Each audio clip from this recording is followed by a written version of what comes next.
Greetings YouTube, LMS Tactical. I'm making a few videos back to back here. Uh, what is this one about? I gotta stop and think. First warning, if you're offended by foul language, please don't watch the video. It's simple as that. See how easy that is? Get off the channel if you don't like foul language, because I can't make any promises. So as the video indicates, or as the title indicates, your gun is not gonna save your life in a situation, any one of these three situations that happened here this weekend, these three shootings. Your gun will not save you in a shooting situation unless you're carrying it. And this is sort of a follow-up on the first video I did after this El Paso shooting, but I wanted to make a specific video about this. If you are trained and legally allowed to carry a concealed weapon, it's going to do you no good at all if it's back home in the safe or if it's in the trunk of your car because it's too uncomfortable. You know, we went out to a Sam's Club, and I carry a weapon wherever I go, and it was, it's hot. It's very hot where I'm at, and I'm wearing two shirts. And one of the reasons I do that is because I have multiple systems that I use when I carry weapons. It's probably not a good idea. You should probably stick to the same type of rig, but I switch around depending on what I'm wearing. So the holster that I was using for my Glock 40 caliber is such that when I sit down in my truck, the butt of the weapon, it just digs right into my love handle, my fat, and it's extremely uncomfortable. So I throw a t-shirt and tuck that in, and then I cover the weapon with a button-up shirt. So, do I like wearing two shirts when it's 600 degrees outside? No, I don't. Is it hot? Yes, it is. Is it comfortable having a big chunky thing sticking, 4 inches into my fat? No, it's not. And it's like I said on the first video, carrying a weapon is extremely uncomfortable.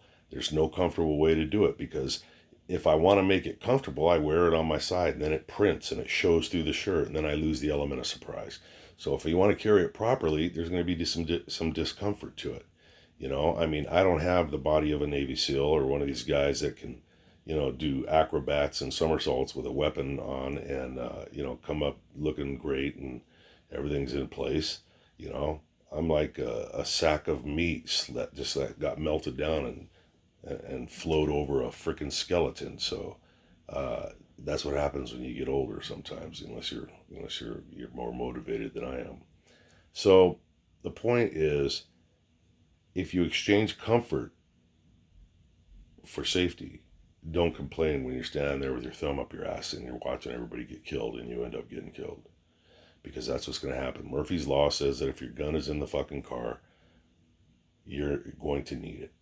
And if you have it with you, you probably won't. You probably carry it people carry weapons their whole lives. I've carried one off duty or as a civilian too for, 40 years.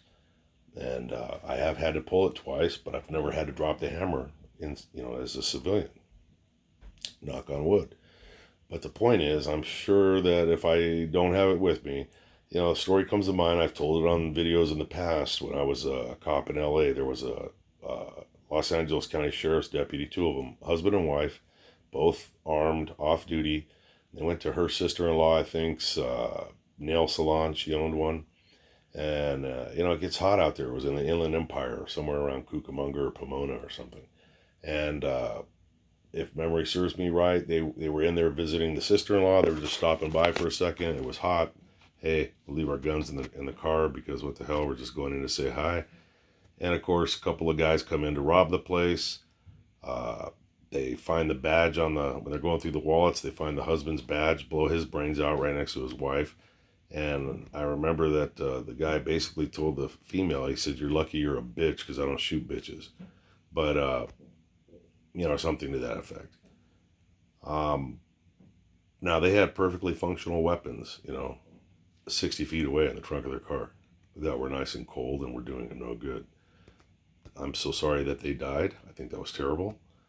But here again, if you don't have it with you, it's not going to help you.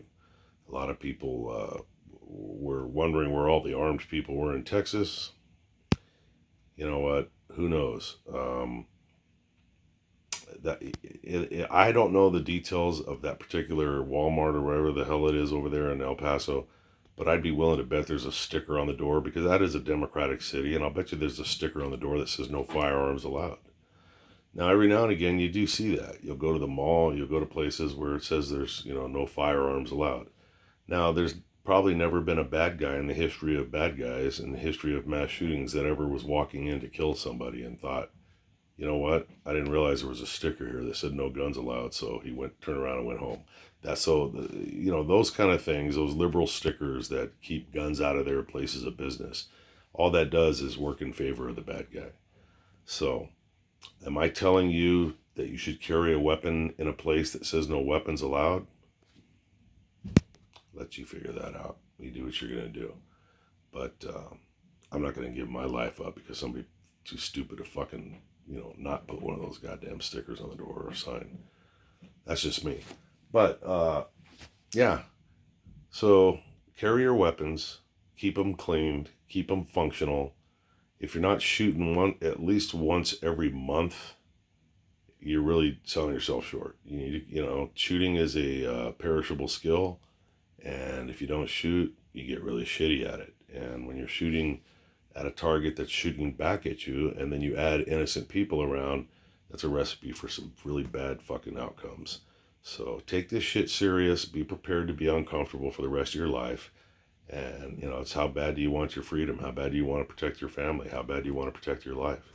How bad do you want to protect innocent people?